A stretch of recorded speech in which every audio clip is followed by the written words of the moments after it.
Well, cool. Something that also got in the news is someone you're very close to is Sabu was on the Briscoe and Bradshaw podcast. I saw And that too. yes, and he made mention about him maybe having a last match this year. And he said to both those guys, I'm actually hopefully setting up for my final match. I want to do maybe a final match, maybe in July or later, a real final match, just one more payoff. So Sabu, obviously we saw him on AEW not too long ago. I believe it was over the summer. And he did a spot there, and it was very cool to see him not only in a suit, but just kind of get that reception and everything like that. Um, Sabu having one more last match. I think it could happen. And is it going to be against you, Rob? Yeah, absolutely, it can happen. Definitely seen wrestlers in worse condition than Sabu pull it off. Hell, a lot of guys did their whole career in worse condition than Sabu is, and with less mobility. You know what I mean? But anyway, style's different now, so um, you got to be good and be athletic and be tough and be able to move and entertain in that ring like never before. And that's true, compared to when I watched it and it was Big John Studd versus Andre the Giant. They could just tease trying to pick each other up for a body slam for 15 minutes, basically. And that was what was entertainment back then compared to the athleticism, the Mm, the more average size guys, I guess, that are a little more mobile than said giants. I mean, I came in as one of the smaller guys, and now it's like that's everyone has changed the standard like so much that definitely don't think of myself that way anymore or measure up against other guys like that on the average. But anyway, what were we talking about, dude? Sabu and like Okay. just So, entering last match. I met Sabu a couple of weeks ago.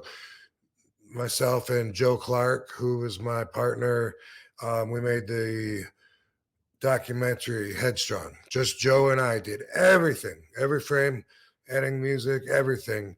And so we like working well together. And he wanted to do a documentary on Sabu.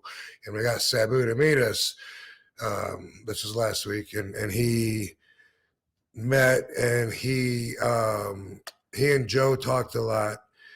And that's where we found out Sabu said that he wants to have one more match because I couldn't get him to come to Japan when Noah wanted to bring him. He could lay down like a bed on those airplanes, flat, and then stand on the apron. You'll just be my partner. But he was dead set against it. But now he's feeling better.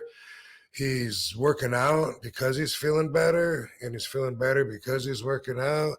And he said to us that night he wants to have a match. And wow, we're trying to do a documentary. I don't imagine the timing of that training for that, just that whole agenda and adventure and part of him with the backstory that he can share while he's getting ready for his last match. That sounds awesome. I asked him, do you have an opponent? And he said no. and I said, okay, so it's not like a specific booking already that you're talking about. He said, no, and just, hopefully it can happen. I think he said late summer. I'm not real sure, but it seems like for some reason I got July, August in my mind. Don't know why, but either way, he's working out and he feels better than he ever did. And I would love to be part of that match.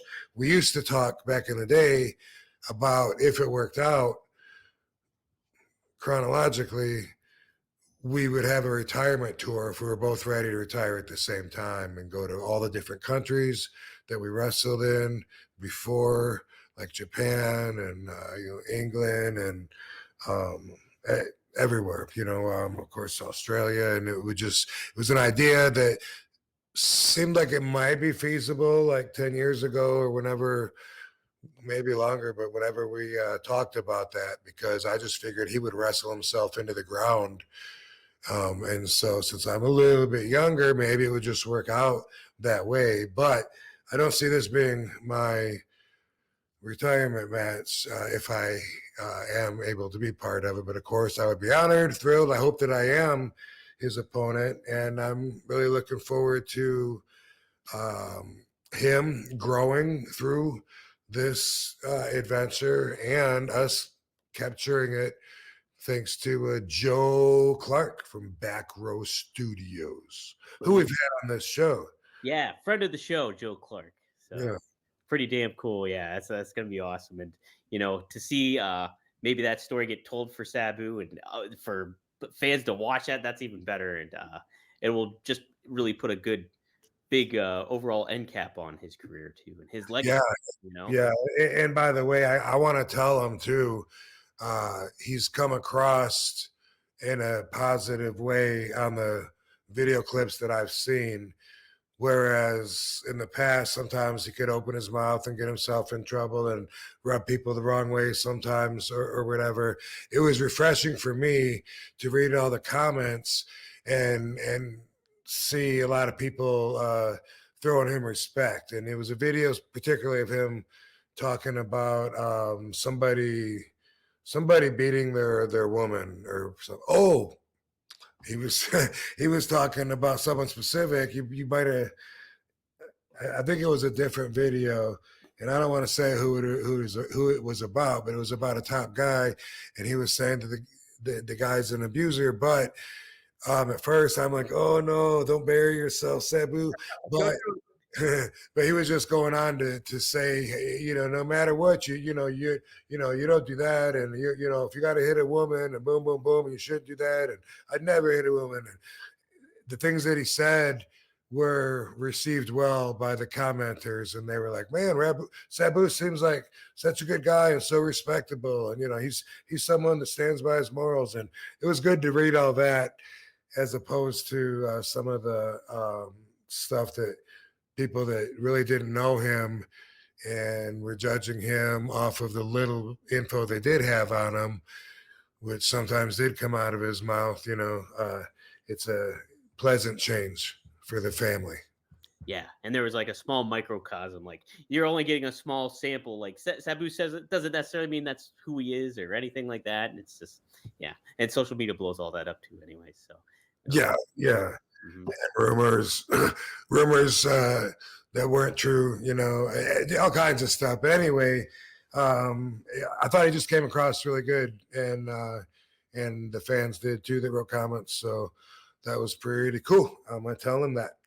Yeah, absolutely. And I think this show has been a pretty cool lesson for if you guys go back and listen to some episodes and stuff like that. We always talk about Sabu on here, and it really, I think, it helped accentuate his legacy even more so because we've talked about it before. How like under the radar he flies in a lot of ways and doesn't get the respect he deserves, and for what he's done for wrestling in so many cases. He's happier right now. You feel good. You think good. You're feeling better. Did you know you can't think good thoughts and feel bad at the same time? Oh, that's And something to think about. the same is true with the opposite. You can't think bad thoughts and feel good. So if you want to feel good, you got to quit thinking about those bad thoughts because they dictate your vibration that goes through your entire soul. So if you want to feel good, you got to think good. That's right. And even fake it till you make it. I know that's a fucking cliche thing to say a lot of the time, but it really holds true. If you just act like it does, things kind of balance out. Sometimes that's a good one to go by.